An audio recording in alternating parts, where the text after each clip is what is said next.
This is the story about a man that is running to be the next representative of the Bronx and how his stepfather was kidnapped yesterday by the Gestapo. I don't think anytime this happens, you think it's going to be you.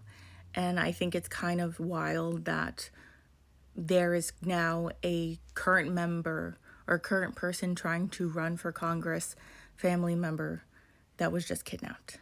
His name is Jose Vega, and this is him sharing the story about what happened with him and his stepfather. My stepdad was illegally abducted by ICE just an hour ago with no due process whatsoever, is being held in Newark, New Jersey. I was on my way to film a video about the Cross Bronx Expressway and give my thoughts on the Trump-Mamdani meeting. And I got a frantic call from my mom. She was in tears, telling me that they had just taken my stepdad, and apparently they have a lawyer. We'll see what happens. This is still a developing, ongoing situation. The main point I want to drive home to all of you is that if they can do this to me, a congressional candidate running in one of the most high-profile congressional races in the entire country, what can they do to you? Why are they doing this to me? Could this have just been, indiscriminate? They just saw, some man looks Hispanic and Spanish and, doesn't speak much English and thought, yep, this guy's definitely an immigrant. Were they targeting me? Were they going after me because I'm challenging power? These are interesting questions that I don't know the answer to, but I'm posing them to you. Is my run here in the Bronx against Richie Torres and now Michael Fake such a threat to the Democratic establishment that has been working with the worst elements of the Trump administration to keep ICE going? That's a question for all of you to figure out. I think what's wild is that not enough people are talking about it, and that's kind of why I wanted to share this. It's really important to understand that if it could happen to someone who's running for Congress, it could happen to anyone. No one who is BIPOC is safe. No one.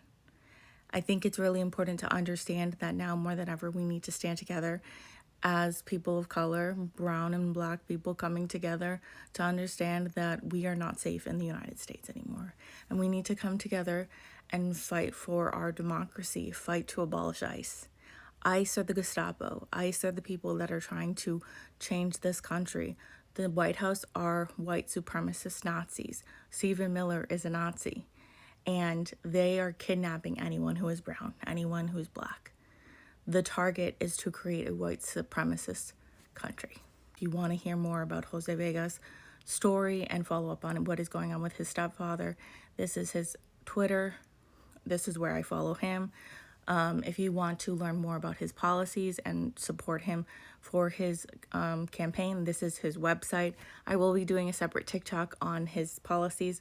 Personally, I like him a little bit more than Michael Blake. Blake has given me a few questionable answers I've seen from interviews that I'm leaning more towards Jose Vega, but I will be doing a separate video on his policies. But I think it's really important to understand that right now, a person literally running for Congress, family member was kidnapped, and no one's talking about it. So please share the word, try to get it out. We need to try to figure out how to help him, support him and his family, understand that ICE are the enemies. Abolish ICE forever. ICE cannot exist when the Democrats come in power. They just can't.